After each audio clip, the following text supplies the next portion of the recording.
sure you... I'll be fine, Daddy. Just make sure you don't take your eyes off of him. He's so selfish and inconsiderate. I'm still not convinced he's actually a real FBI agent. Look, he's talking to himself again. Zack, this is the ambiguous zero, the deep freeze. Let's hurry up and find that flying serpent, shall we?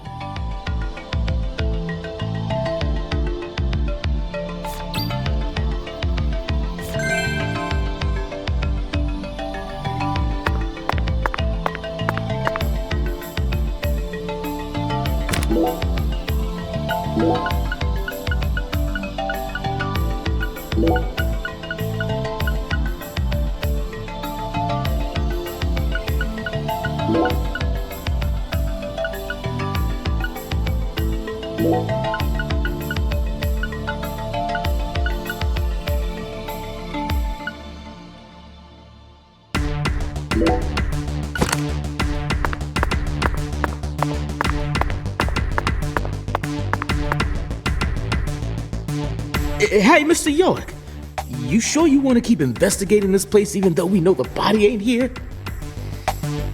Of course, Melvin.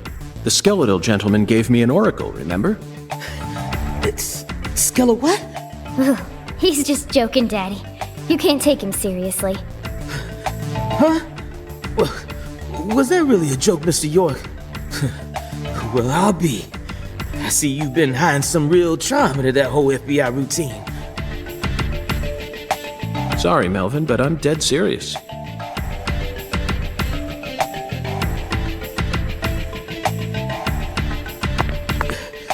This is where the body was stored. Well, temporarily at least. Warehouse number 2 still a ways in. You sure it's okay for us to be lollygagging around here?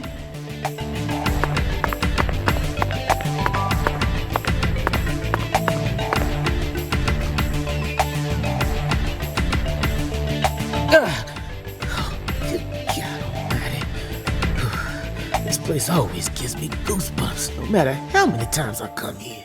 Yes, it's quite the funhouse. Truly a dazzling place. Meet entertainment. That's the only way to describe it.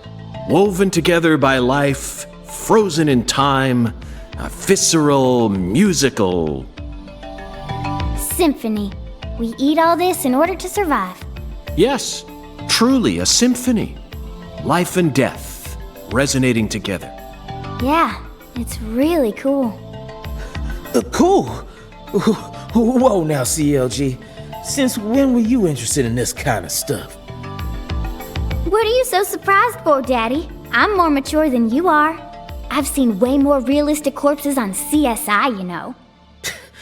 Oh, man.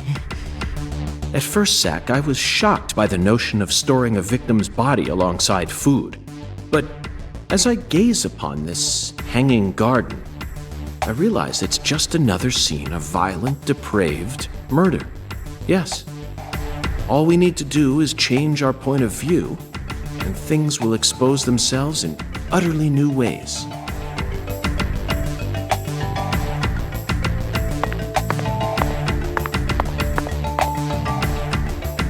Hey, Mr. York, this is kinda, yeah. Melvin, if you have something to say, then just go on and say it. Otherwise, you'll simply be insulting this beautiful landscape. You think this is beautiful? Oh, yes. It's the abnormal world that supports our normal lives. I think that's wonderful. Don't you? Besides, look, Patricia seems to be handling this a lot better than you are. Well, you see, I ain't too good with this grotesque stuff. Ugh. Don't let it get to you, Daddy. Whew. Everyone has at least one thing they're afraid of. Even you. Right, Agent York? Something I'm afraid of? Yeah, that's right. You gotta have at least one thing. Like clowns. Clowns are so funny. How could anyone be scared of them? Zombies. Love them. A bucket full of worms. I could squeeze them with my bare hands. The sound of screeching glass. Doesn't bother me. Then... They cling to your skin like putrid leeches, robbing you of much more than your vitality. The wet socks. Melvin, you're a genius.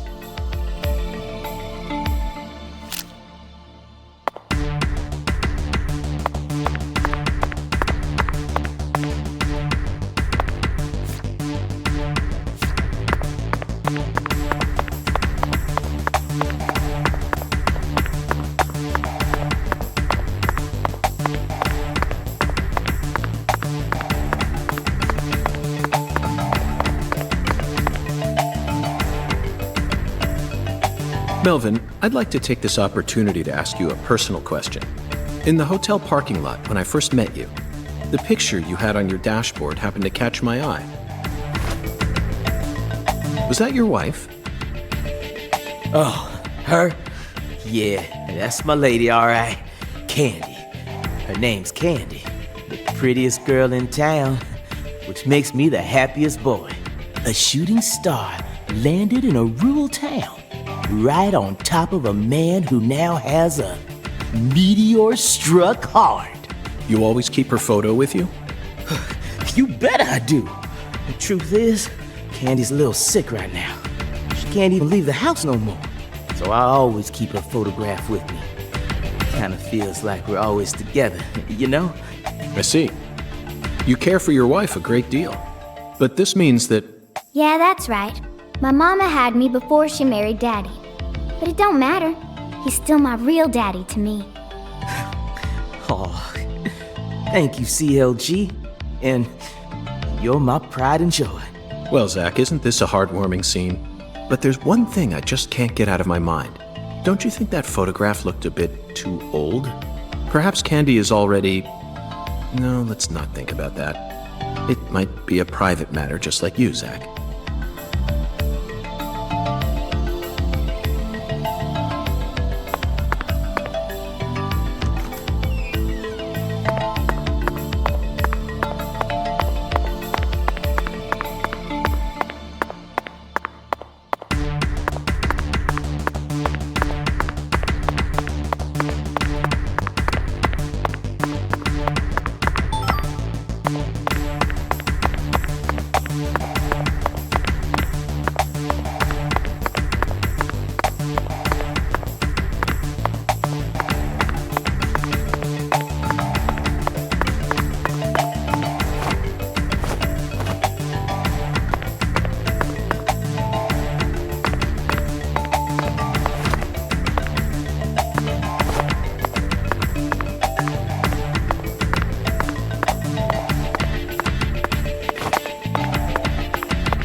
Here we are, Zach.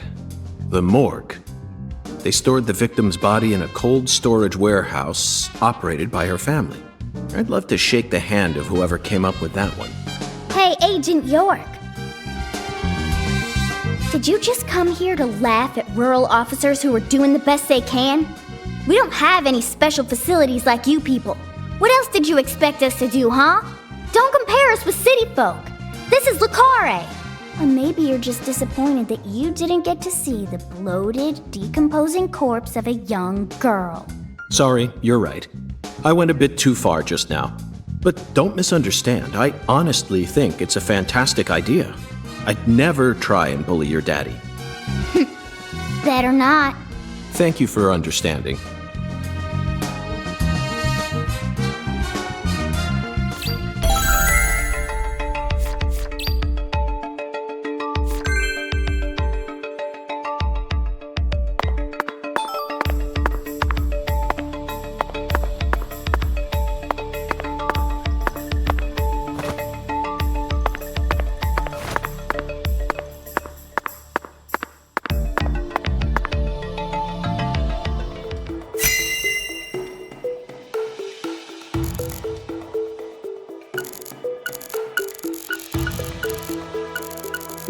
Zach, these are human footprints, and they're extremely large. Yes, Zach, I agree. These footprints must belong to someone who's used to walking around in cold temperatures.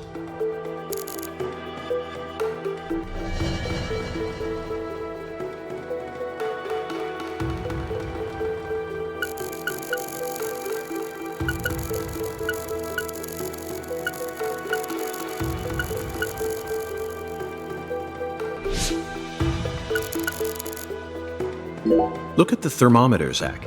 It's at 10 degrees Fahrenheit, or a minus 12.2 degrees Celsius. This must not be the ambiguous 0. These pallets are a mess. Looks like this area isn't used often. Still, the idea to store a body here. It's a novel, sophisticated idea, unlike anything I'd ever come up with.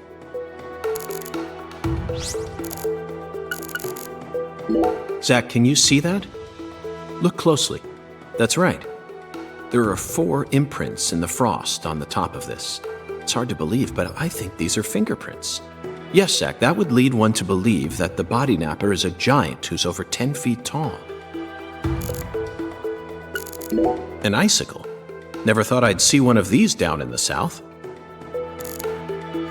Boxes that got left behind. I can't tell what's inside. What do you think, Zach? I'm gonna go with okra. Yeah, okra. I'm sure it must be okra. That's a staple of the South. This frost is shaped like something we're very used to seeing. That's right, a body bag. Lisa's body must have been left here. But there are no signs that the bag was dragged away. So our criminal must possess monstrous strength.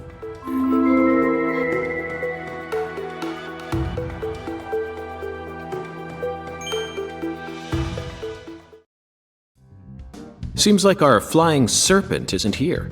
Is this everything, Melvin? There aren't any other rooms in this warehouse? No special rooms? Well, there is the luxury foods warehouse. Luxury foods? Why didn't you say so earlier? Just thought you wanted to see where the body... I just thought you were only interested in warehouse number 2. Besides, it's underground, so it's even colder than this. You sure you really want to go down there? You could darn well freeze to death. All life will come to an end in the icebound zone. You feel me? Let's head there at once. I'm sure that must be where we're meant to go. But what about searching for Lisa's body? All we need to do is find a 10-foot tall man with monstrous strength. That giant knows where she is. 10 foot tall? But finding the flying serpent is more important right now. Now please, guide me to the luxury foods warehouse at once. These luxury foods are most likely being used in local Cajun cuisine. I'm so excited to see what we'll find. Aren't you, Zach?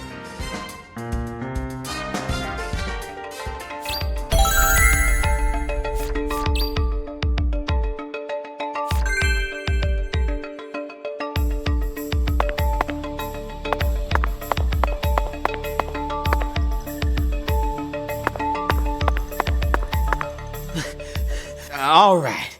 Now that one's gotta be a joke. Right, Mr. York?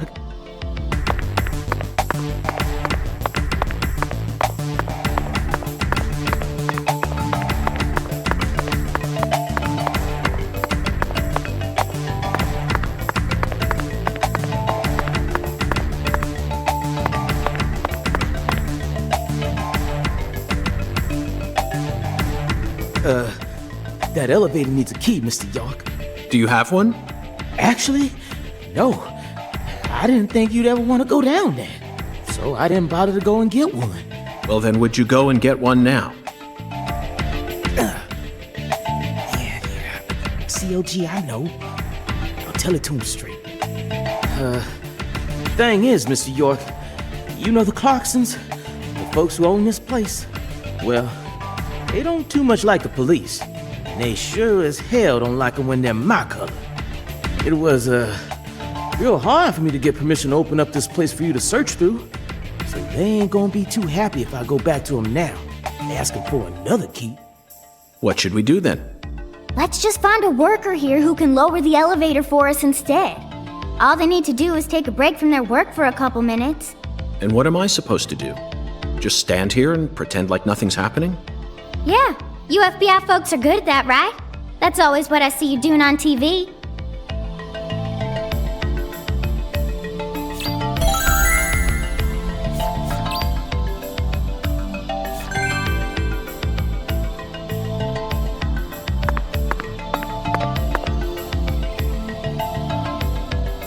The elevator won't move without a key, Mr. York. Think you two can go and figure something out? I'll search around here in the meantime. I believe in you. I know they didn't make you a special agent for nothing.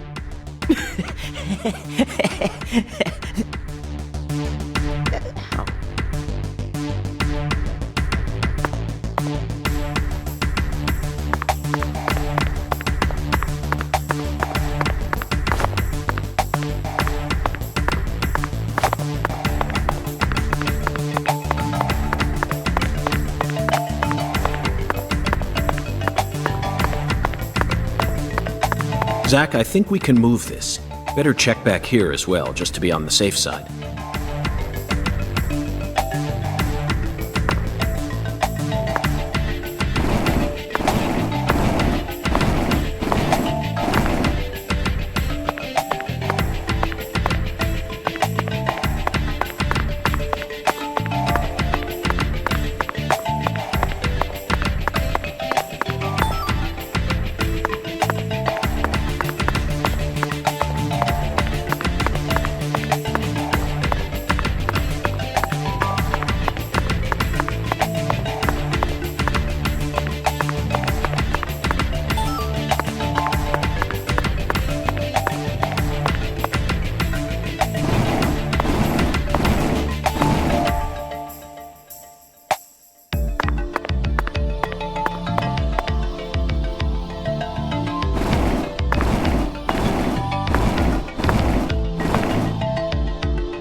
Zach, the human ability to adapt is a frightening thing. Some humans have the power to sleep anywhere as long as they set their minds to it.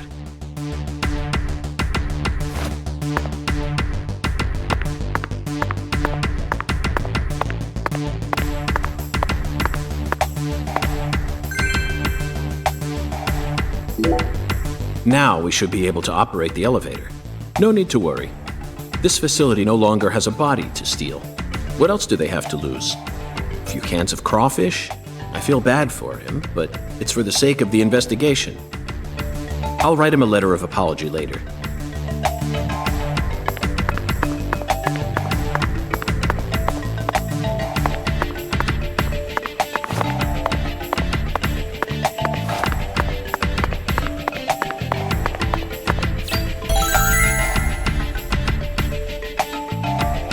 Mr. York, did you find a key? Ha! Now that's my special agent. There ain't no stopping you. Wanna head straight down? You bet. Let's sally forth, Melvin.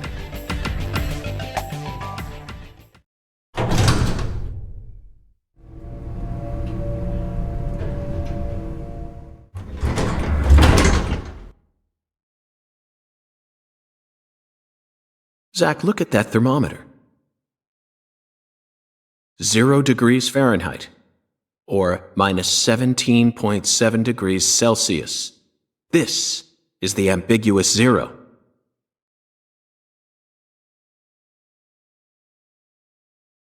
Hey, Avery!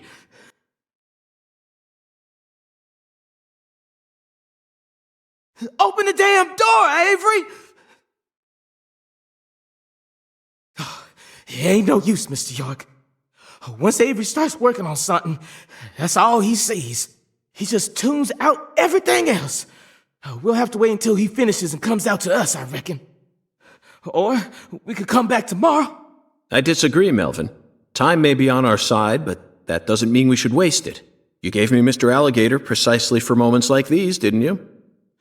Wait, Mr. York! Those tranquilizers may be non-lethal, but it's still dangerous to use them on humans. Of course, Melvin. I never said I was going to shoot him.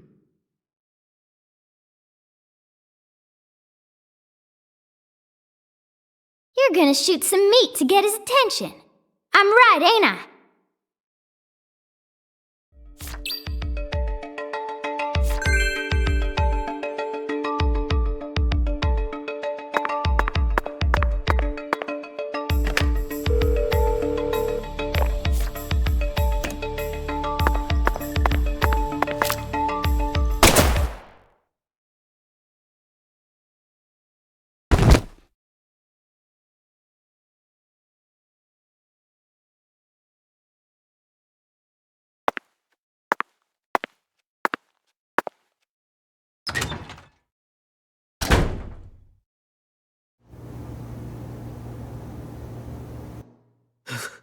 This is Mr. York, an agent from the FBI.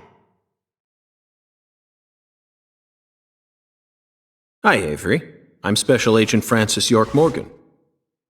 Please, call me York. York,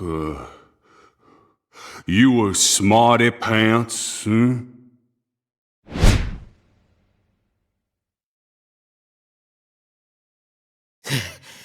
He's shyer than he looks. Come on, just settle down, Avery. Tell him what this here place is for. Lots of expensive food here, yup. Mighty precious to the Clarksons, so I gotta guard it. I see. So you're this area's keeper. Oh, I help with the research, too. I do like research. Research? What are you talking about, Avery? This doesn't look like a lab to me. Oh, ain't no lab. It's a warehouse. Ain't no lab. Smarty pant scientist does the research. I ain't no smarty pants, no.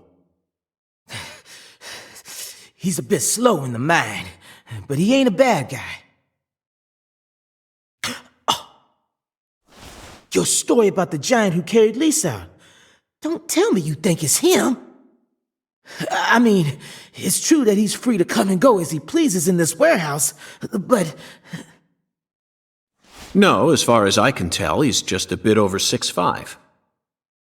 The one who moved Lisa's body must be at least 10 feet tall. He's clearly too short. Too short, huh? Well, if you ever happen to find a man who makes him look small, I'd sure like to meet him.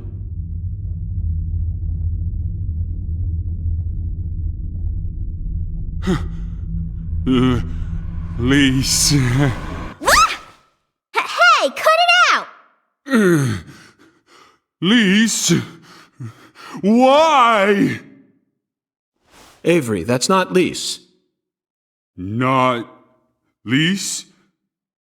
This is Melvin's daughter, and my precious assistant. Unfortunately, Elise is no longer with us. Lisa. Lisa. My fault. My fault.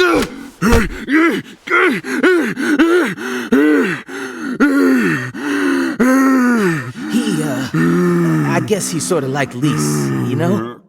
See, the poor fella's got himself a childlike mind. You know how normal kids tease other kids in order to get attention? Well, with this big lug, sometimes folks who don't know him too well see something and end up calling the police. But I know that deep down, he's got a good heart. Hey, Mr. York, I'll keep him busy, but I'd appreciate it if you'd hurry this particular inspection along. Just holler at me if you find anything. I reckon that'll make it easier for you to go do your thing, yeah? Melvin, I think you're finally starting to catch on.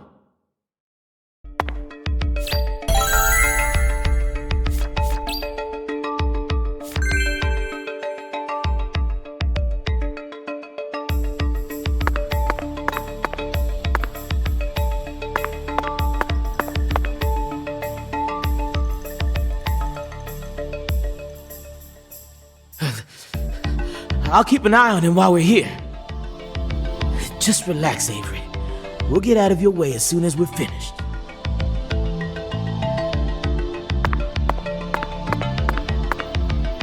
Hung alligators. I suppose in a way they sort of look like flying serpents. Oh, but that's pushing it. Remember, we're in a dark basement here. They'll never reach the sky.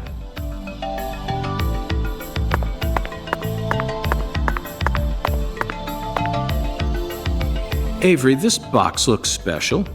Clarkson food. For their home. Melvin, is this the Clarksons' family crest? Oh, the dragonfly? Yeah, that's the Clarksons' mark, all right. Ain't no big deal, though. You can find those all over town. Is that so? Well, yeah. They pretty much run all of this town's major industries. Yeah, I do believe they own just about everything there is to own. So their word is law. They got the whole darn town tattooed with their dragonflies. Can't even walk a few steps without seeing one. Zach, this dragonfly is our flying serpent. The flying serpent owns this town. They're related to Lise Clarkson, our victim. And Hungen's oracle pointed us toward their family crest. The Clarksons must be deeply intertwined with this case. Melvin, Patricia, I think I've had enough of this frozen world. Let's head back out to that merciless sun.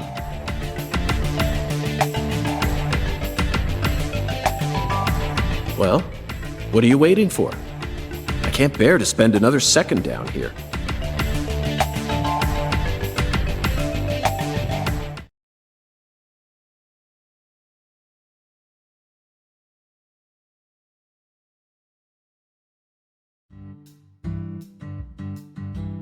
Whew. So, what do we do now, Mr. York? Zach and I will take things from here. Then what should I do? Tend to your sick wife? I don't know. You're free to do as you please. I'll stop by the sheriff's office when I need your help again. I suppose that's what I'll do then. It'll sure make Candy happy. But I am the sheriff of this town, so I do intend to get some work done. I know. How about I search for Lisa's body while you're busy? Not a bad idea. Just be careful that you don't get attacked by a barefooted giant. Hey, don't scare me like that. Why do you keep talking about that giant anyway? You really think some giant was responsible for all this? Melvin, don't be silly. Of course I do. Just when I thought you were starting to catch on. Disappointing, to say the least. But how can you be so sure? I want to see some proof. Proof number 1. The footprints that led up to where Lisa's body originally was were made with bare feet.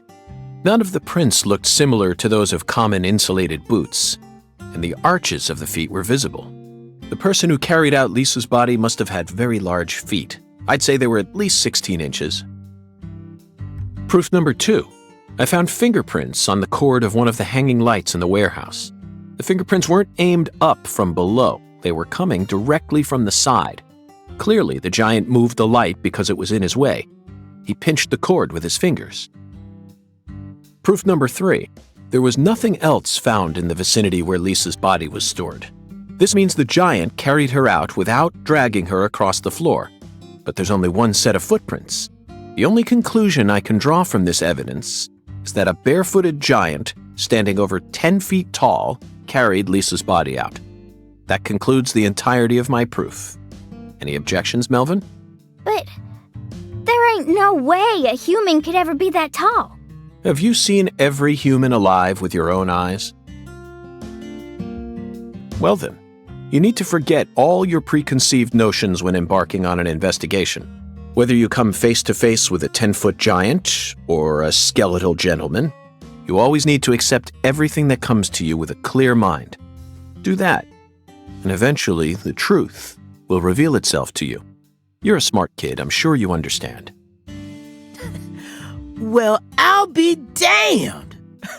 I'm sorry I ever doubted you, Mr. FBI Special Agent, sir. A sharp eye and flawless observational skills. Uncovering the truth with a heady intuition. I won't ever question you again. Heck, I'll do whatever you say. That's it, Melvin. I'm glad you finally caught on. Okay, time to go, Patty. You know this town well, so I'd like you to accompany me from now on. Patty?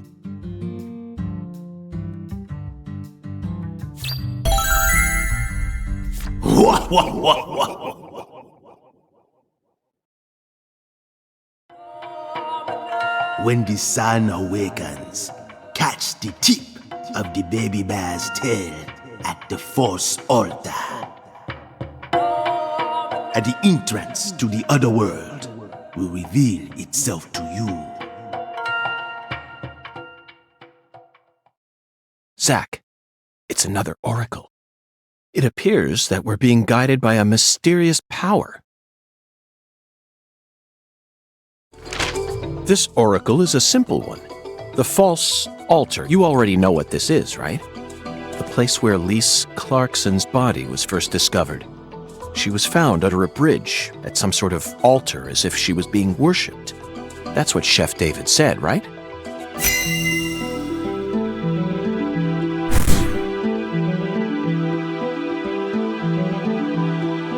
When the sun awakens refers to dawn, of course, and the tip of the baby bear's tail is the North Star. At dawn, look straight to the north from where Lisa's body was found. On the surface, this oracle may seem tricky and convoluted, but it's still mere child's play. Pathetic.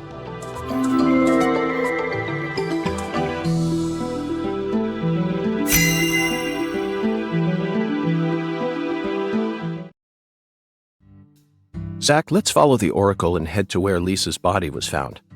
I don't know what other world refers to, but I'm sure we'll find out once we get there. Oracle? That's right, Patty. This case is a rather complicated one. So Zach and I are following oracles given to us by a skeletal gentleman in order to crack it.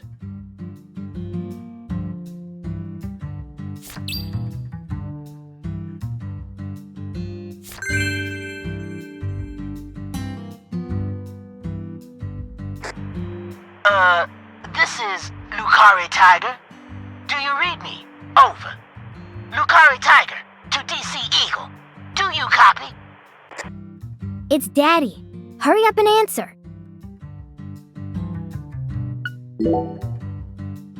This is DC Eagle. I read you loud and clear. Over. Oh, good. Mr. York. I'm sure glad you picked up. There's no point in using code names if he's just going to say my real name. Mr. York, can you hear me? Hey, Mr. York. Oh, right. Over. DC Eagle to Carré Tiger. Is something wrong? Over. Mr. York, I got something I need to tell you ASAP. Just sit tight and listen, okay? Over. Roger, Wilco. Go right ahead. Over. I just happened to overhear some of the Clarksons talking on another channel. Apparently, Lisa's mother's been missing since early this morning. I reckon it might be related to the case, so I wanted to let you in on it right away. Oh, over. Lisa's mother. You're referring to Galena, the social butterfly? Over. Another special agent slam dunk. So, you already did a little research on her, huh? That's right. The one who's gone missing is the younger of the Clarkson sisters, and our town's queen of the night. No one can slip one past me, because I'm the ultimate FBI agent, Francis York Morgan. My proverbial hat goes off to your investigative skills, sir. Anywho, Galena used to be an actress, and she's also real pretty in the face. Draws attention wherever she goes. If you happen to spot her while you're investigating, would you let me know? Oh yeah, over. Wait, hey, Mr. York, what do you say we cut this out, huh? Over this, over that. It all seems kind of overblown, don't you think? Besides, I reckon we're the only ones listening to this. No need to be so stiff, right? Yes, Melvin, I agree. There's no need for us to cling to formalities. Glad to hear it. I ain't never been too good with formalities, you feel me? Well, Mr. York, if I hear any more news, I'll be sure to let you know. Good luck out there. Daddy's such a goofball. Patty, do you think Galena is really as beautiful as people say?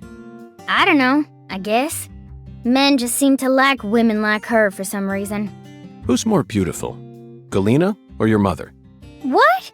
Candy Woods, your mother. Melvin said she was the prettiest girl in town. How should I know? That's a stupid question. Why is it stupid? My mom is sick. Zach, that was a bad move. We stepped right into a private matter without any shoes on. But these things are bound to happen. After all, I'm a special agent of the FBI. And there isn't an organization out there that's more well-versed in the art of infringing on people's privacy.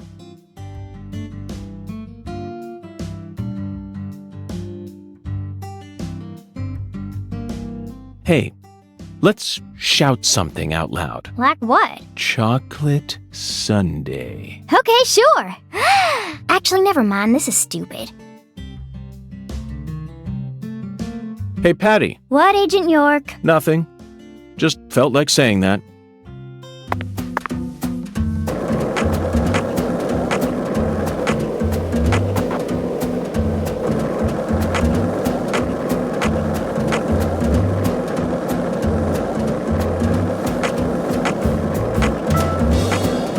So, what do you think of him? Yes, I'm talking about him.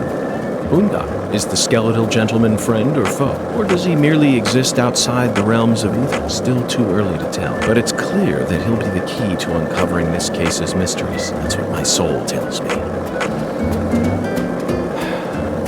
By the way, Zach, Undan feels very familiar to me. You might even say he reminds me of someone. Yes, I think I see the connection now. A cheerful, wise, yet also mysterious African-American who appeared in a variety of different films. My mind must be overlapping him with the skeletal gentleman. Do you remember his name?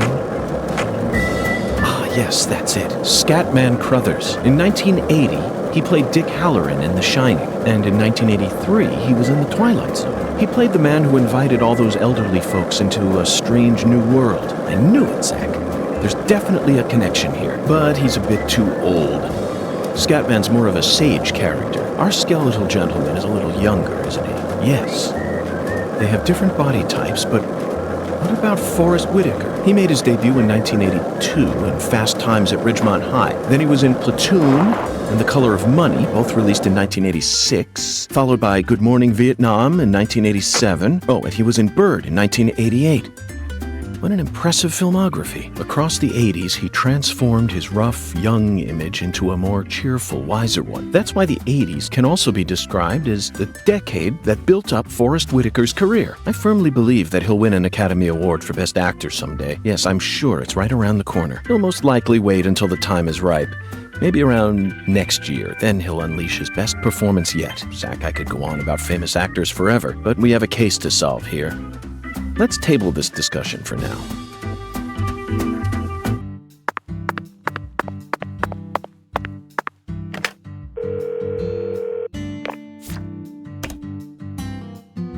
Hey, let's shout something out loud. Like what? Chocolate Sundae.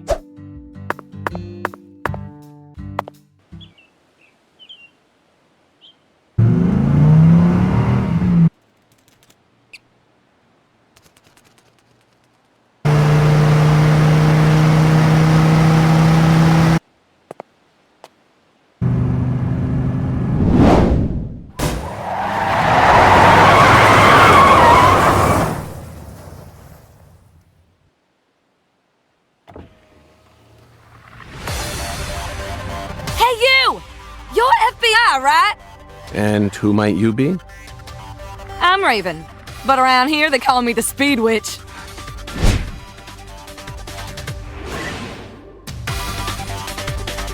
You're here investigating the lease case, yeah? And instead of a car, you're using a skateboard? For real? You've already become the talk of the town, you know? Anyway, I was just wondering if you needed any help. What's your name? I'm FBI Special Agent Francis York Morgan. Please, call me York. Okay, Yorkie it is! I'm actually testing out a new kind of business right now. And I was hoping you'd be down to try it out, Yorkie. What kind of business are we talking about here? I drive my customers to wherever they want to go, and once we get there, they pay me. Now that I think about it, I reckon it ain't much different from a taxi. Seems a bit strange to call it a new type of business, then. Only 'cause you haven't heard the details yet. Here, let me explain. I got a feeling that in the future, cell phones are gonna get more advanced. And people are gonna be able to just order taxis from their phones whenever they need to get somewhere. So I'm thinking, hey, why don't I just start a company that instantly sends out drivers to take folks from point A to point B? How? I want to make it so that anyone out there can just register on my site as a driver. I'm talking normal people, not pros. Then once we get a request, we'll just send out the driver who's closest to the customer. It'll be a hell of a lot more convenient than public transportation, and faster than any normal taxi company. I'm positive it'll be a big hit. And I'm gonna call it Wyvern. The logo will be a Y and a V. Cool, yeah? Is that legal? Beats me. But if I hire them all as independent contractors, I reckon it'll work out. See, that means each driver and customer will be bound by their own private agreements. My company will just provide them with a platform to hook up. Squeaky clean, right? Now, here comes the fun part. I want to help you get around while you're in our town, Yorkie. For a fee, of course. Keep an eye out for my balloons. Whenever you see one in town, give me a whistle and I'll be there. Why not invite me to use your site then? Why are you out here driving around? I'm still experimenting with this business model. My site isn't open yet, and I'm still trying to figure out what sort of fees will work best. So I decided to go find myself a customer to get a feel for how things will really go. Well, wanna ride? Zach, that was quite the spiel, wasn't it? This seems like little more than a scheme to make some pocket change from carpooling. What's new about that? Although it will be a bit hard for us to keep investigating here for days with nothing but a skateboard. What do you think? Should we accept her offer?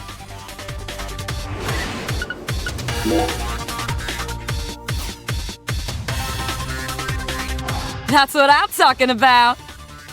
Come on, get in, get in.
If you don't want to ride with me, I ain't gonna force you to. But if you ever change your mind, just give me a call. I'm always ready to get out on the open road. Sure thing. Why, Vern, the new cutting-edge transportation service. We'll come to you, wherever you are. Bye now.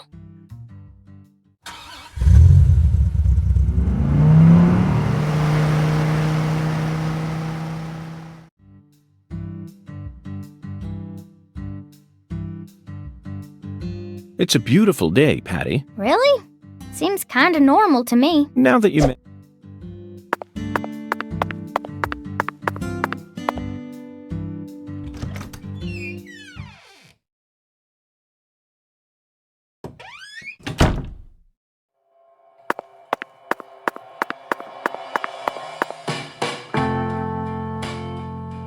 Mr. Morgan, sir, how may I be of service?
Very good, sir. Please.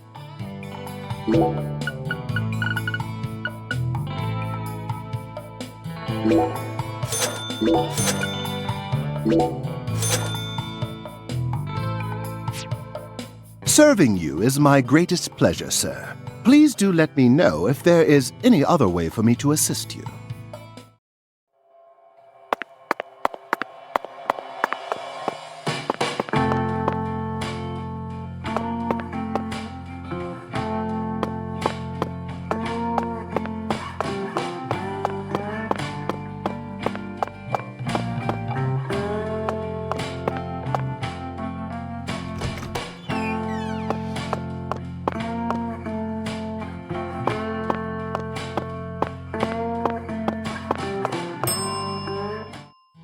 My restaurant serves only the highest quality Creole cuisine. The real deal, which ain't too easy to find in a backwoods town like this. Did I hear wrong then? Set me straight, would you, Chef? I thought that Cajun food was the norm in Acadiana.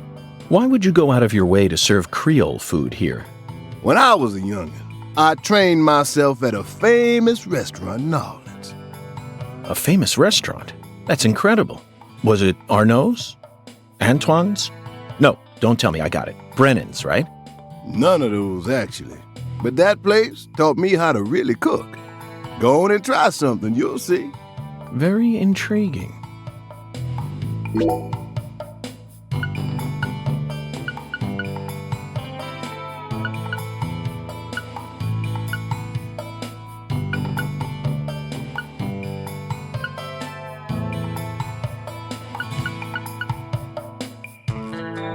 Thanks, mister.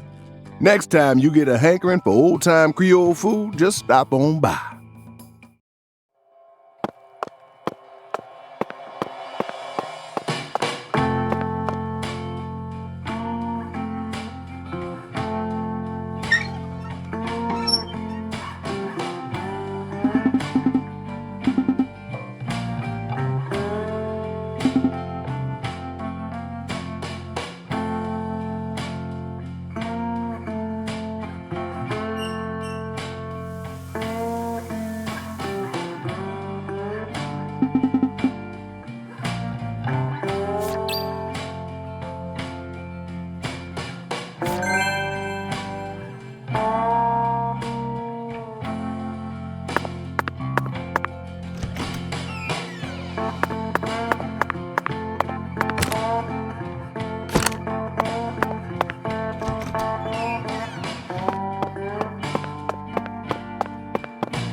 Mr. Morgan, sir, how may I be of service?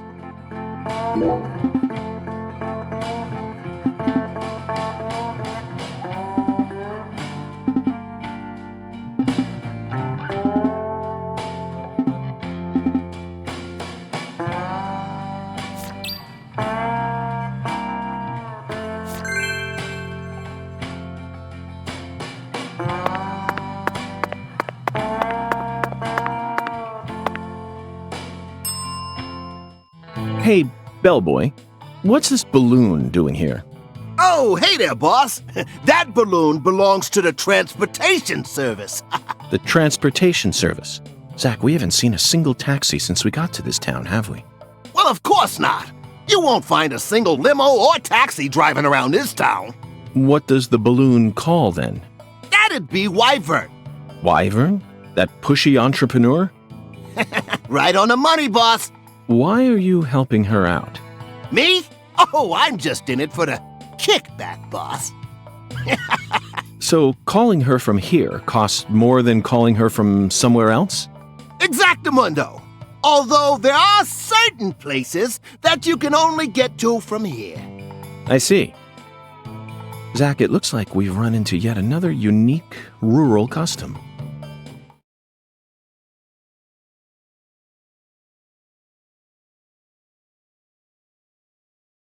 Howdy, Yorkie.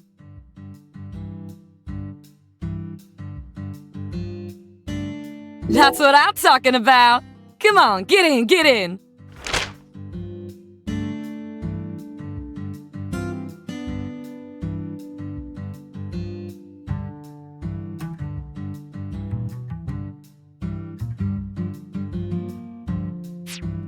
Thanks for calling me.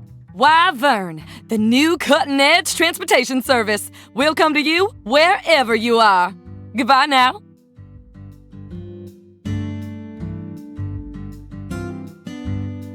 Patty, what's that? That tree? Or the water tower? That thing?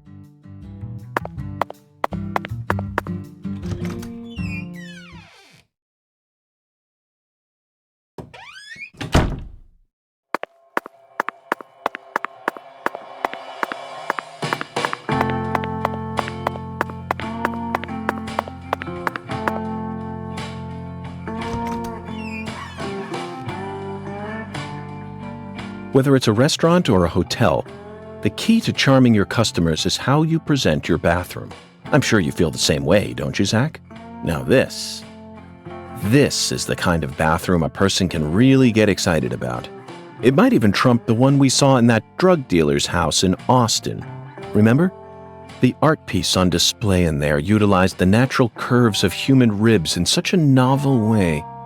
It was truly brilliant.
Now that's what I'm talking about. You can't get fine eating like this at any of those diners out there, so make sure you enjoy it.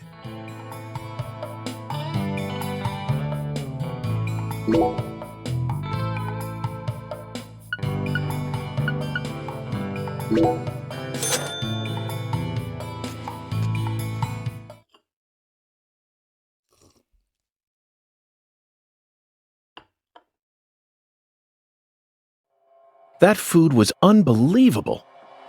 I see you weren't lying about undergoing training at that famous restaurant. Now you just trying to embarrass me, mister. I still appreciate it, though. And you must have undergone some rigorous training in order to gain such refined technique. You put so much care into preparing everything just right. And your manipulation of that low-temp flame in order to bring out such a pleasant fragrance, simply perfect. This is true Creole food. You have to tell me now, which famous restaurant did you train yourself at? Come on, chef, we need to know. Zach and I are begging you. Ah, you drive a hard bargain, mister. All right, I reckon I can give you a hint. Really? Oh, just a hint now. Fine, we'll take it. Just say it. It's the restaurant that serves the most famous fried chicken in all of Louisiana. Crispy, crunchy. You know what I'm talking about? Bonafide fried chicken. No, you can't mean... Oh, yeah. I'll bet they worked you pretty hard. Mm-hmm, you betcha. So that's how you acquired the mental fortitude necessary to cook such amazing food. Oh, my time there taught me just how tough city life really is. Amazing. Zach, did you hear all that? That's an incredible story, David. You really are a true chef. Both Zach and I have given you our official approval.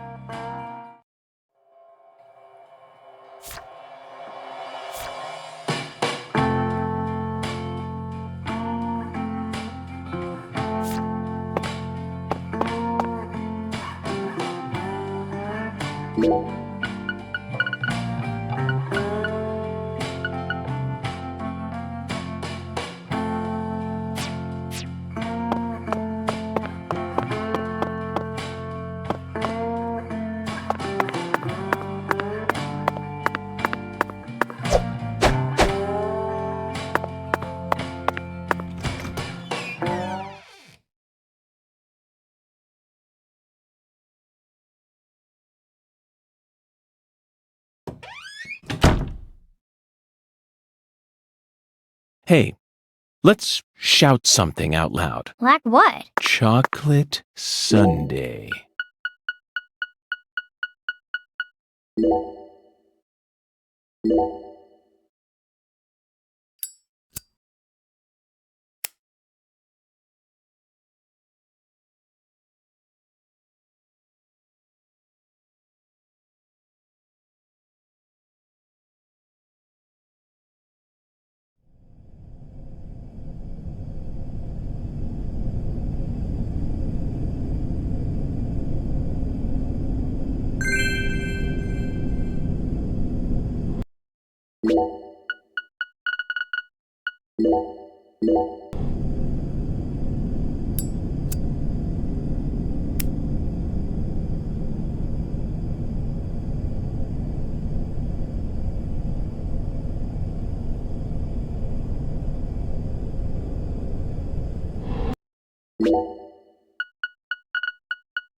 Hello there, mister.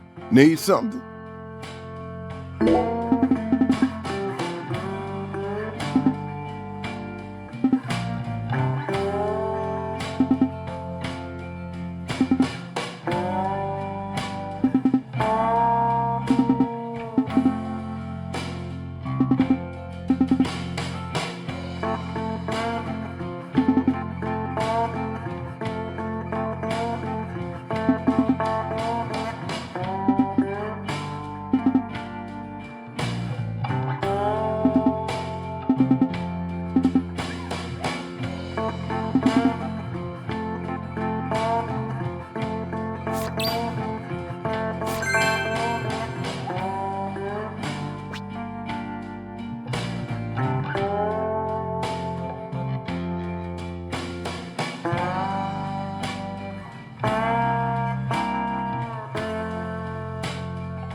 Hello there, mister. Need something?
Did you notice it yet? The streets in New Orleans were a mess. All busted up and undergoing maintenance. The city was built on a swamp, so the ground is soft.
This is how it has to be.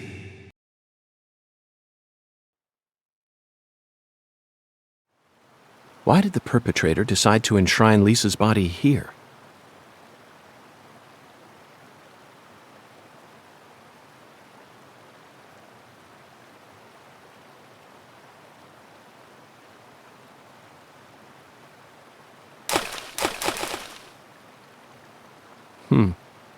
Remember this, Zach?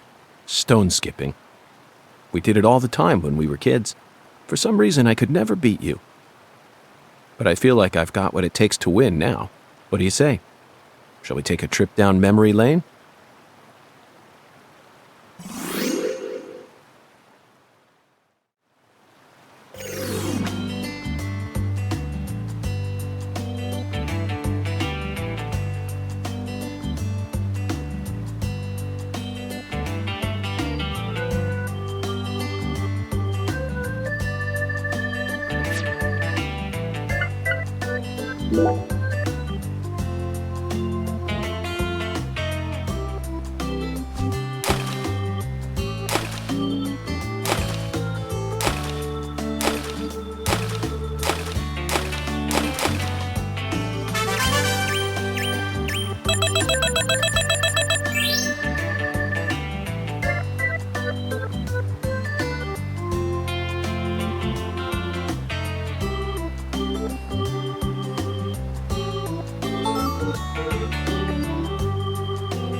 Not bad, Zach.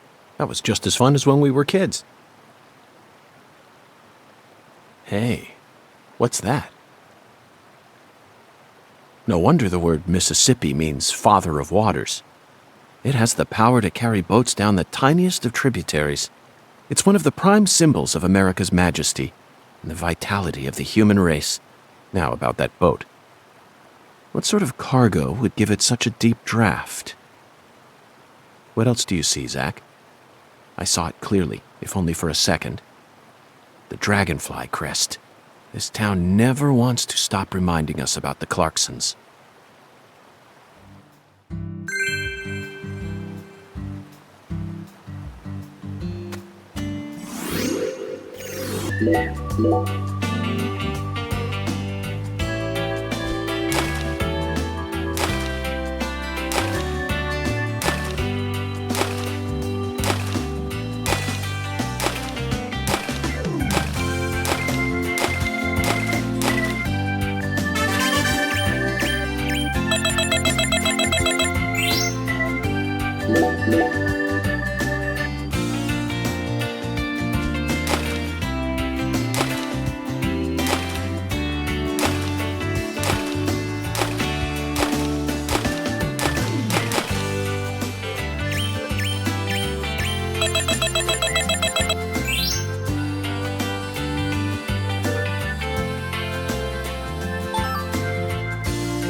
Looks like a case of bad timing, Zach.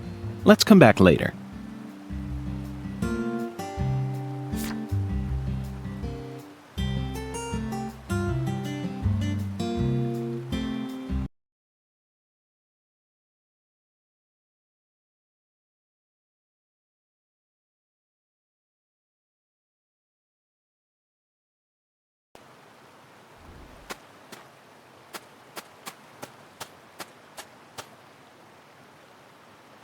Hey, Zach. Do you remember the oracle? When the sun awakens, catch the tip of the baby bear's tail at the false altar, and the entrance to the other world will reveal itself to you. In other words, we need to go to where Lise was found and look north at dawn. I wonder what we'll see.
It's a skull, Zach.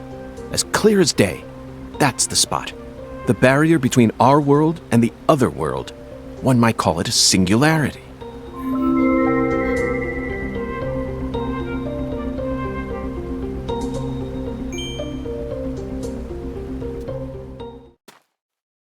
Now, what do you say we go inspect that cabin? Why did you leave me behind? You're not supposed to investigate without me. Oh, I'm sorry, Patty. You just missed a special moment. What moment? The sugarcane plantation? So what? You can't see it? All I see is the Clarkson's plantation and that gross silo. There you have it, Zach. Patty, Zach and I will take it from here. In the meantime, you need to head home and wait for us. Wait at home? Alone? Yes, but only for a while. Once I make some progress, I'll contact you again. Hey, hold on! Also, would you mind telling Melvin that I'm heading to the sugarcane plantation? I'm sure we'll need his help later. Whoa, Agent York! Wait! You're really gonna leave a little girl like me here all alone? Act like an adult for once in your life. I promised to protect you from all the evil in our world. You promised! Protect me! You'll be fine. You made it this far alone, didn't you?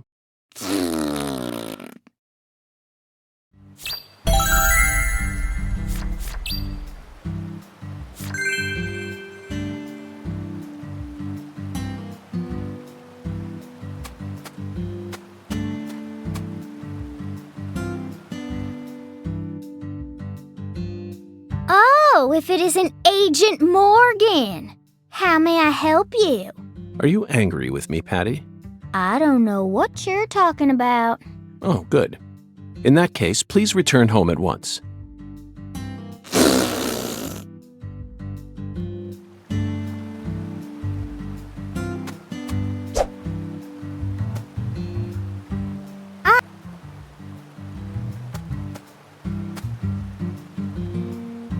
I'm leaving. And don't bother coming to look for me.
Look, Zach. We're about to encounter a new character. Oh, damn it. I know I saw her go inside. But it's empty. The hell's going on here? You won't be able to find the other world. What the... Who in the hell are you? And what are you doing on our plantation? I'd like to ask you the same. Well, Hey, shut up! This ain't got nothing to do with you. I see. Well, if you don't want to tell me, then I have no choice but to guess. You just said this is our plantation. I assume that means you're a member of the Clarkson family, and you're here looking for someone. If there's a search being conducted on Clarkson property, it must be a search for Galena Clarkson, who's gone missing. Judging from the way you speak, your age, and most of all the color of your eyes, you must be Danny Clarkson, the father of the victim, Galena's husband, and the manager of the cold storage warehouse. Nice to meet you. I'm FBI Special Agent Francis York Morgan. I'm here investigating the Lise Clarkson case. Oh, and just call me York. That's what everyone's always called me. You think I give a shit? You better watch your mouth or I'm liable to whoop your goddamn ass! Your daughter was taken from you, and now your wife has gone missing. No words can describe what you're going through. I imagine you're doing everything you can, searching every last nook and cranny all over town. But, Danny, listen to me. It won't get you anywhere. No matter how hard you search, you'll never find them. The fuck is with you? You want to throw down with a Clarkson? Absolutely not. I simply wish to solve this case. Then hurry up and investigate, goddammit! I am. That's why I'm here. The Oracle told me there's something in this spot. Oracle? That's right. Zach and I are following oracles given to us by a skeletal gentleman. If you wish to find the person who killed your daughter, you should cooperate. I imagine that not even the Clarksons want to start a feud with a federal power. I've had enough of your bullshit. Why's everyone and their mother been pissing in my ear today, huh? Shit! Does this mean you're ready to cooperate? May I enter the building? Do whatever you want. If you think you can mess with the Clarksons, you got another thing coming.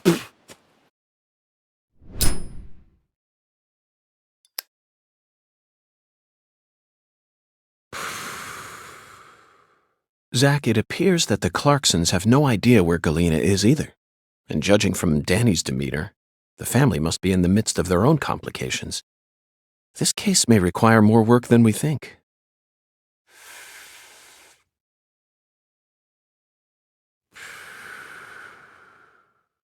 Zach, Danny married into this family, didn't he? Yet he's acting like he's a full-blooded Clarkson. I'm surprised, really. That was the most unexpected aspect of our encounter. After all, he's only the son-in-law. What do you think, Zach?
This is it, Zach.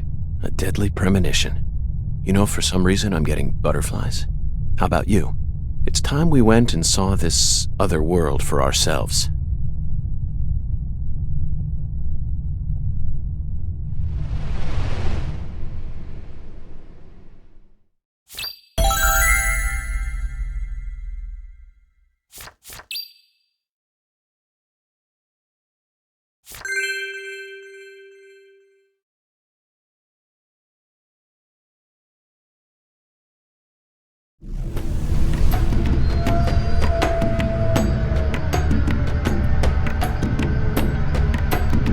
Zach, the countryside is always so entertaining. It has far more stimuli to offer than the big city.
Those movies from the 80s were all predicting the future. Life's simpler than what philosophers make it out to be.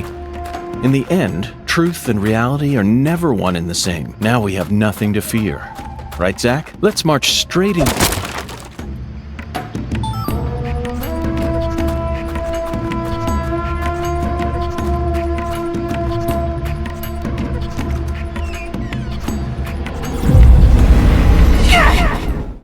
Mr. Alligator. Not sure how much help you'll be in this situation, but I guess you're better than nothing.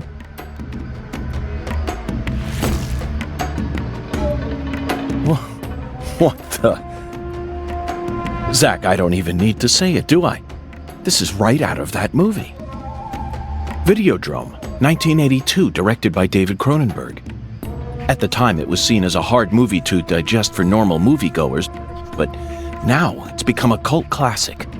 I always just saw it as another weird Canadian movie, but this changes everything. My arm and my gun have become one.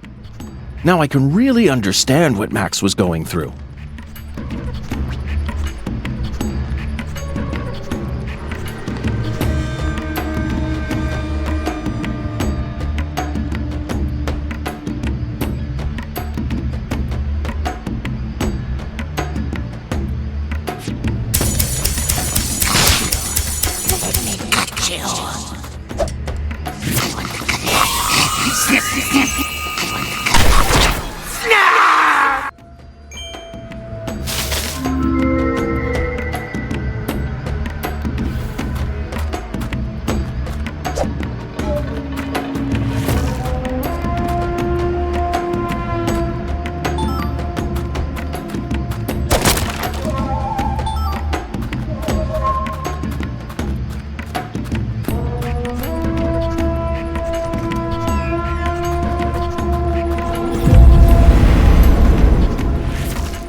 Zack, I sense something here.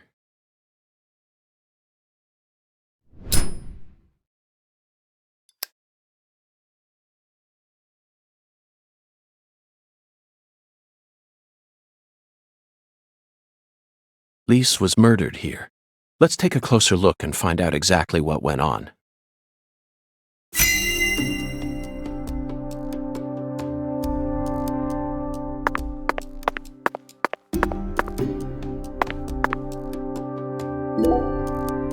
Zack, the murder weapon was an axe. Lise must have been dismembered while she was still alive. And the woman holding the axe, flashy clothes, beautiful face, and that dragonfly ring, this must be Lisa's mother, Galena Clarkson.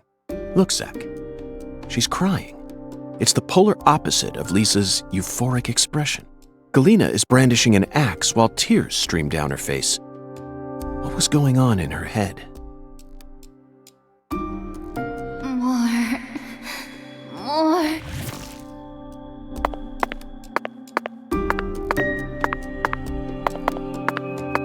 More. Zack, Lisa's limbs were severed while she was still alive. But she's smiling. She must not have been able to feel any pain. Sang Rouge isn't that powerful of a drug. At least it shouldn't be. And look, Zack, another dragonfly. The tattoo is just to the side of her navel. She always carried the mark of a Clarkson with her, wherever she went. Wow, it's amazing. I can feel it. I'm getting prettier. Yeah, you are. See, I made this just for you. My body's getting hot. So hot. I'm burning up. Oh, let the sensations take over, Lise. Soon you won't feel any pain. You won't feel anything at all.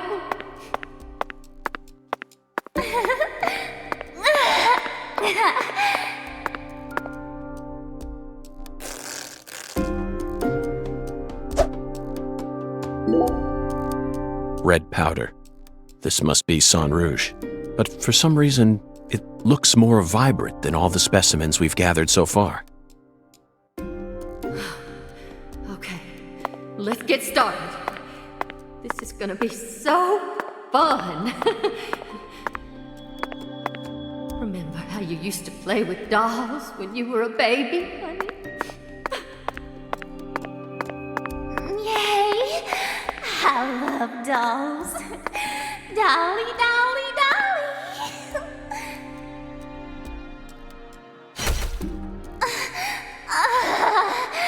Yes. Oh, yes.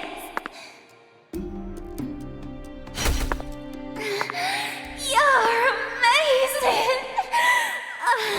I love you, my little dolly.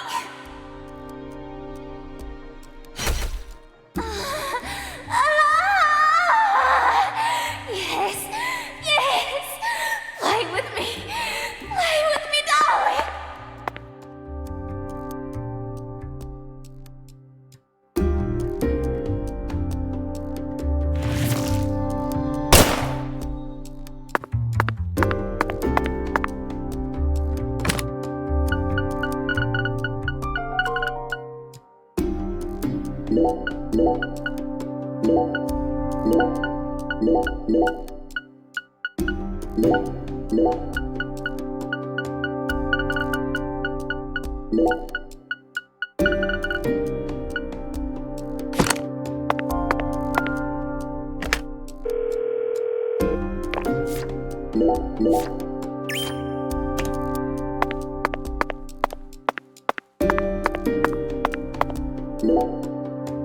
Zach, there's a tall woman here. Very stylish. She'd stick out like a sore thumb in this town. Is she watching the murder? No. She's clearly more than an innocent spectator.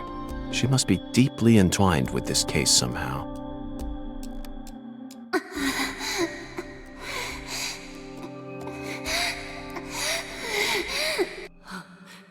Lise, you're so beautiful.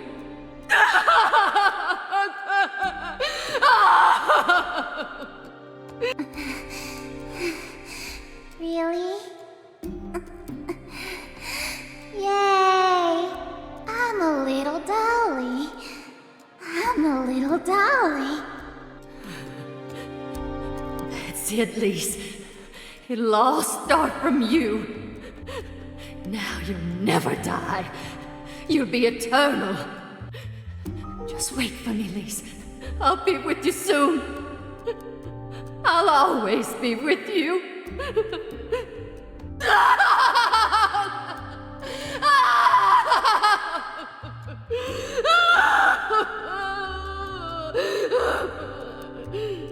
Dolly, dolly, dolly.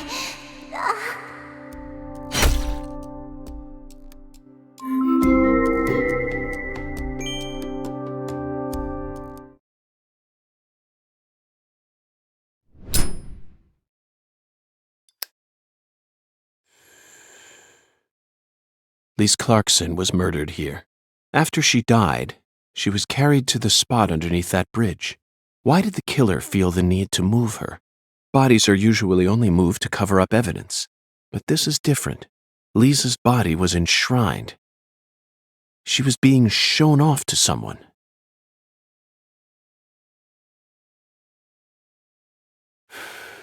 The ritual, the altar, a mother killing her child, a monstrous giant, and a mysterious, stylish woman. There's a real demon out there, and it's got its sights set on the Clarksons. But Zach, this is exactly the kind of case we FBI agents are here to solve. Isn't that right?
Did it. I really did it. I finally completed the first ritual. Now the plan will begin. The Red One's plan will begin. Zack, this case is going to be a labyrinth. I certainly didn't expect to run into a monster like this. Honestly, I'm not one for violence, but I'm not just going to stand here and die. What do you think? Should we read off her rights? Now, it's the Red One's turn. The Red One. Soon, and in the end, We'll be together. Together.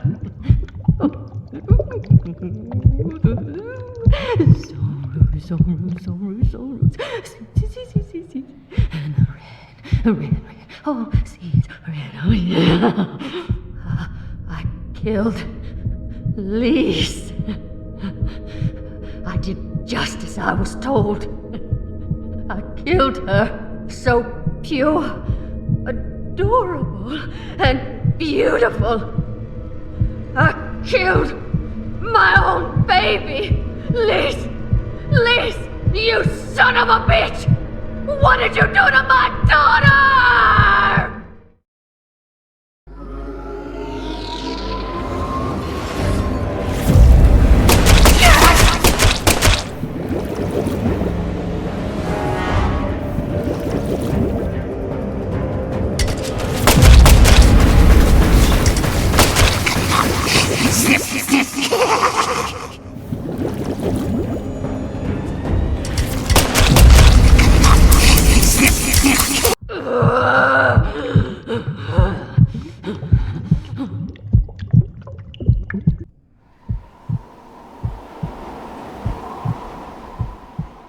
You're really pissing me off.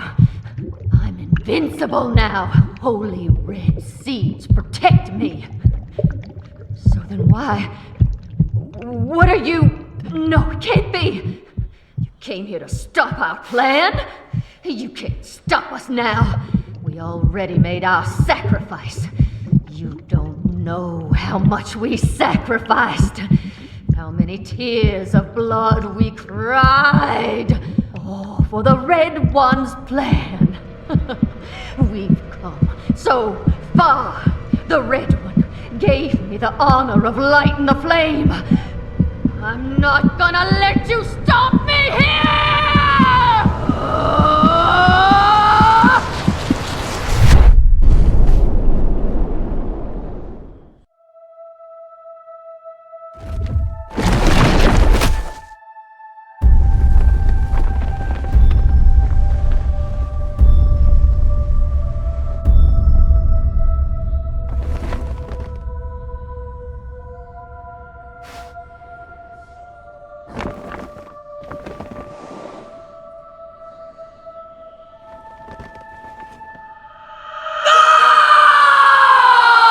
Galena, is this your true form? Gosh, Hollywood would have been all over you. Although you probably would have been typecast as a gross monster. The kind that heroes always kill. We're going to make a new world! And no one's going to stop us!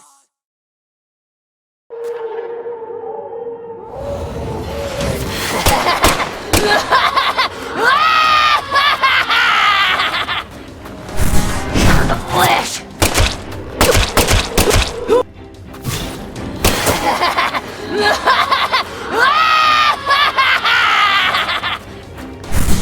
The flesh!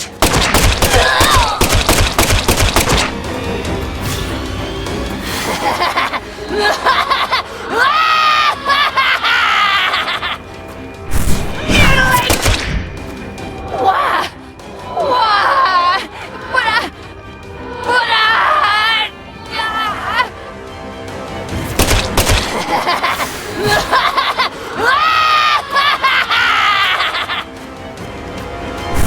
Feel my pain!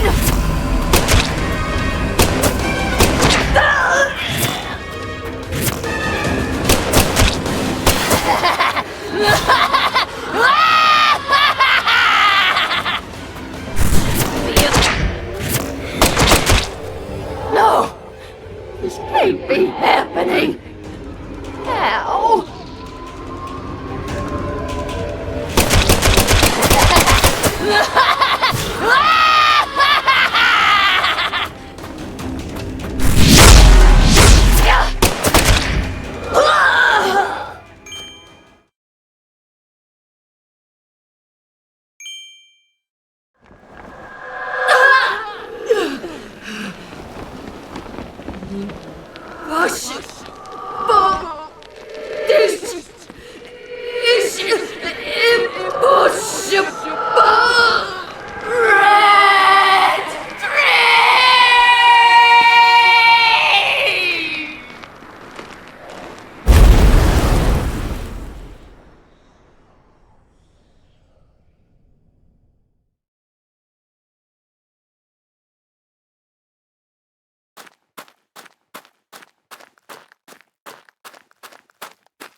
Lise. Our new world. My Lise. My sweet little dolly. Galena Clarkson, you are now under arrest on suspicion of the murder of Lise Clarkson and the illegal disposal of her corpse.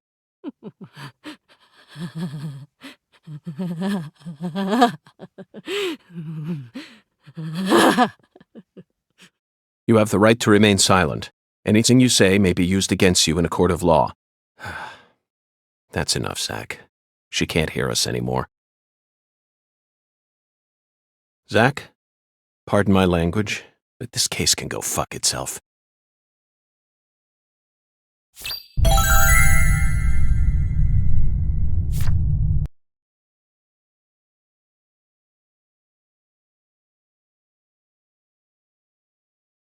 I owe you one, Mr. York. I'm awful sorry you had to get all caught up in our town's dirty laundry. I didn't expect you to catch the criminal this soon, though. You never fail to impress me. Come on, CLG. Let's head back to the office. Mr. York and I both got a lot of cleanup work to take care of.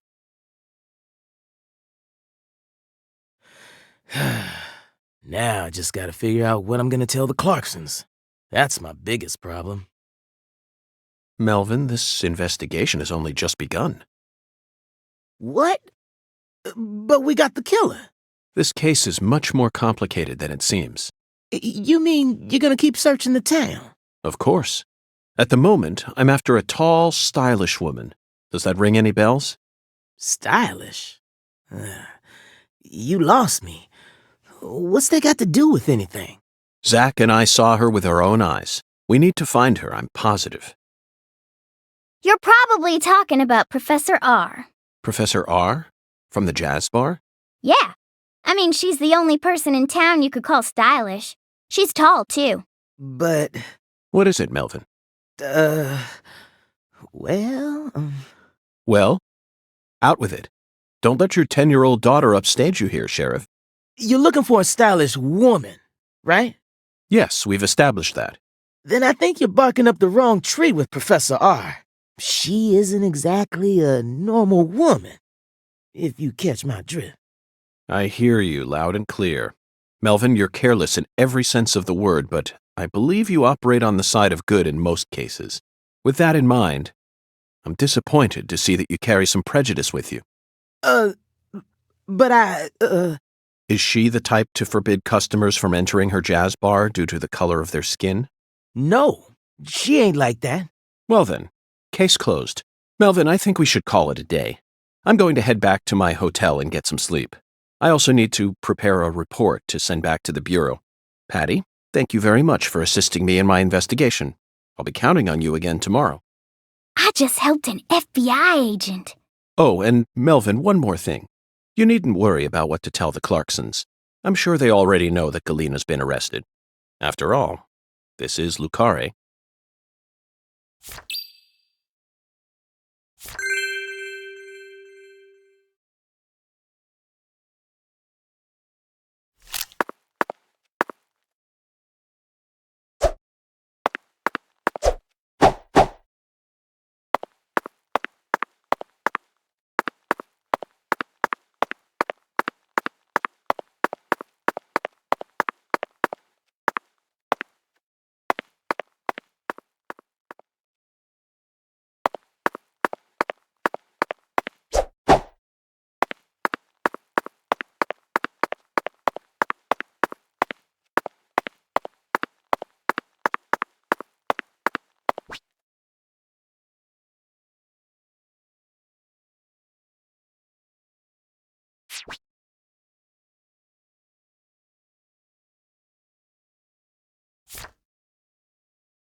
Hey there, Mr. York. Looking sharp as usual. What'll it be? Well, if you ever need anything, you know who to call. When you need me, I'm always here. I'm the sentinel who guards this town. Most people call me the sheriff.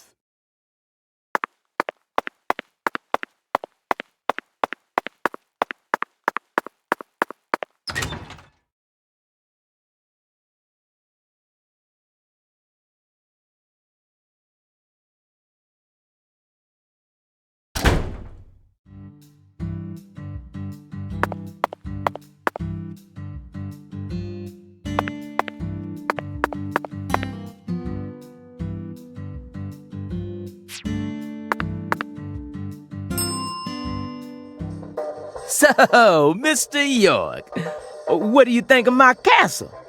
Pretty cool, ain't it? I've been curious about it since the first time I saw it. You've got excellent taste, Melvin. I dub it Lou Crawfish. I'll have you know, crawfish is pretty much its own food group in this town. Since this store carries all the bare necessities you'll need for daily life, I reckon it was an apt name. If it's sundries you're looking for, there ain't much you won't find here.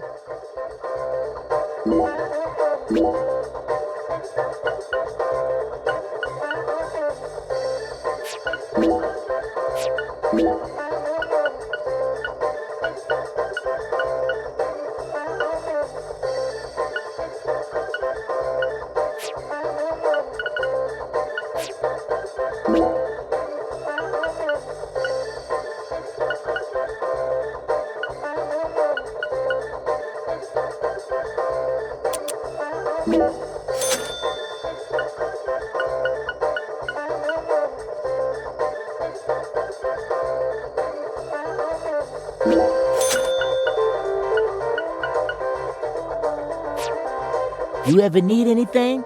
You just come on by, Mr. York. You're not only the sheriff of this town, you also manage a general store. Sure, as long as you ring this bell here. That's terribly convenient, Melvin. But I have one concern. What if a crime occurs while you're managing the store? Running a business and keeping the peace, both jobs require immediate response in times of crisis. I just can't see how it would be possible. It's actually pretty easy, Mr. York. But what if a criminal who just robbed a bank came here on his way home and bought up all your stock? Oh, I like the sound of that. You want to make me rich? Hey, how about you just buy up the whole store while you're at it? I'll never let money stand in my way. It's not the boss of me, for I am the last shopaholic. Ooh, I'm funny. Melvin, that was a serious question. Really? Could have fooled me. Not even the Clarksons would do something that crazy. No point in preparing for something that'll never happen, right? After all, this is Carré, the tiny forgotten town in the middle of southern nowhere. Get it, Zach? It's Occam's razor to a T. Melvin, I have to say you're a very balanced man. Now I feel confident that the Woods household will do just fine, even if you end up losing your job as town sheriff. You sure are a joker, Mr. York.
Howdy, Yorkie.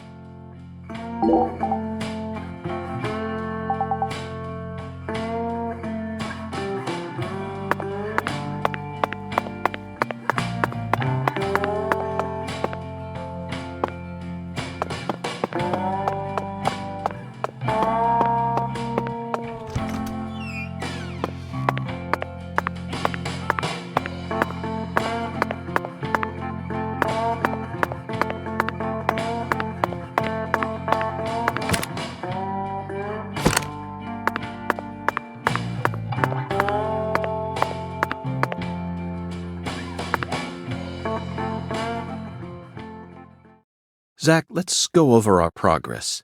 We've got a complicated case on our hands this time, especially as far as the Clarksons' relationships go. But in a way, it's also a simple one. Understanding them on a deeper level is the most efficient way to uncover the truth behind all this. That's the one thing I'm sure of.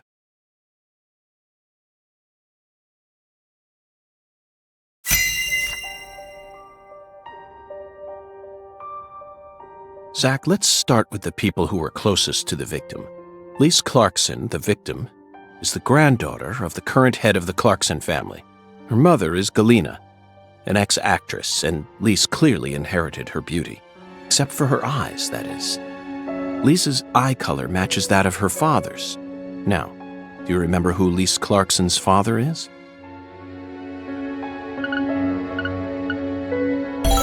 That's right. Lisa's father is Danny Clarkson. His real name is Daniel E. Clarkson. He's from Florida and used to be the CEO of a talent agency. Danny struck the heart of Galena and successfully became a member of the esteemed Clarkson family. Despite being the son-in-law, he acts like he was born a Clarkson, but he's still just the son-in-law. Next comes what happened to Lise. According to Alexis, Lise said that the man was as tall as an oak tree, I believe that's the same 10-foot-tall giant who made the fingerprints we found in the cold storage warehouse. Now, what did this man do to Lise prior to her murder?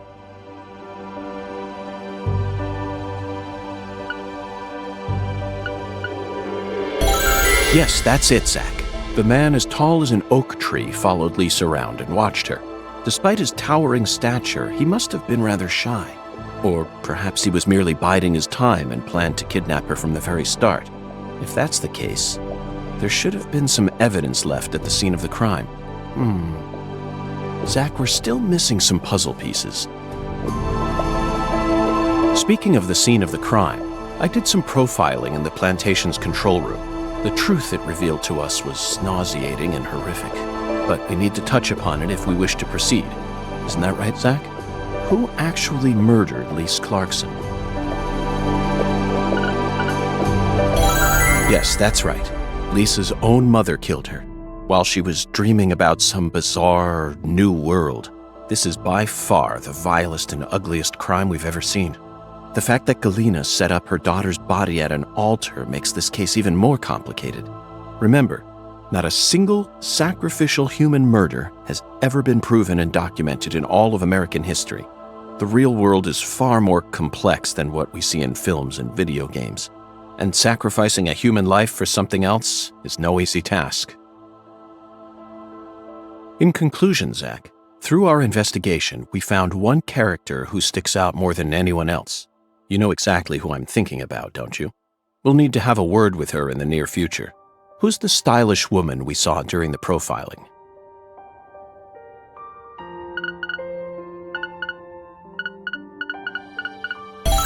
Professor R.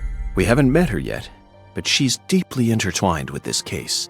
Let's wait for the skeletal gentleman to guide us to her with an oracle. Well, Zach, what do you think? Isn't the Deep South something? The people here are just as warm as the weather, and the food is to die for. Might be nice to move down here after I retire. What, still too early to talk about that? You may be right. After all, this case has only just begun.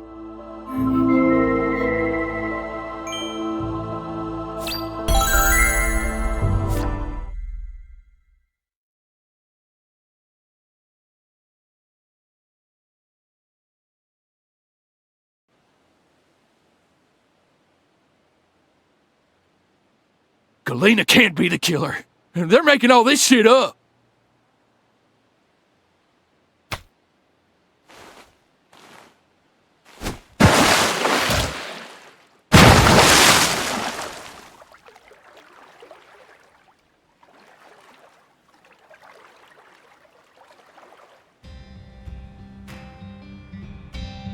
If what you say is true, Daniel, how do you plan to prove it? It's nearly been a century since the Clarksons first took control of Carré. 100 years. I always thought my legacy would live on for 300 at least. I'm gonna find the real killer and beat the living dog shit out of him. Yet it looks to me like times have changed. We ain't in the good old days no more. You understand me, boy? Yes, sir. I'm right there with you, Pa. I'm gonna continue what you started, sir, and make the Clarkson family strong again. First, I need to find whoever really killed Lise and bash their fucking brains in. I saw this coming. Ever since the day Lenny left home, the town of Carré has been cursed. We can't stop what's happening now. It's too late. It's beyond me. No. It's beyond the minds of anyone who comes from the olden days. You understand me now, boy? Yes, sir. Believe me, I do. I'll kill him. Just leave everything to me, Pa. Are you serious about this? Yes, sir. Right hand of God. Look right in my eyes. I ain't lying. I'm serious. I just need you to lend me some troops, sir. We need retribution right now. That's the job I've been given, and I intend to do it. Well then, let me ask you one more time. Are you serious about this? Yeah, hell yeah. I'm a Clarkson, and all Clarksons have a job to do. Isn't that what we always say? Mm-hmm. Then I'll need an arm. Yeah. What? Well now, you want to use my troops, I'm gonna need to know whether or not you're really serious about this.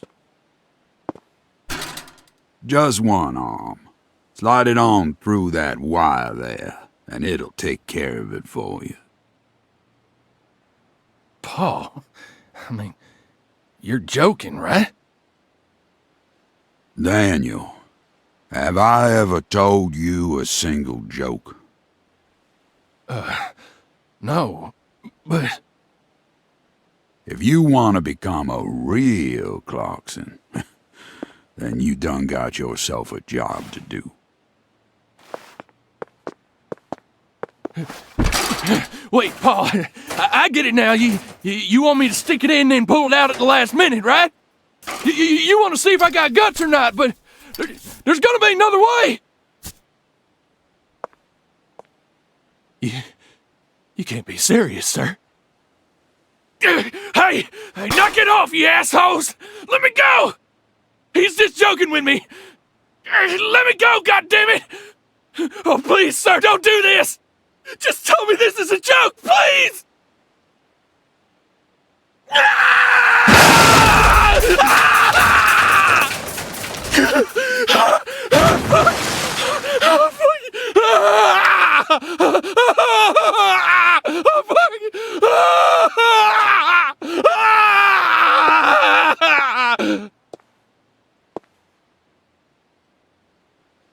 I am a Clarkson. And no matter how our fortune falls, all Clarksons have a job to do.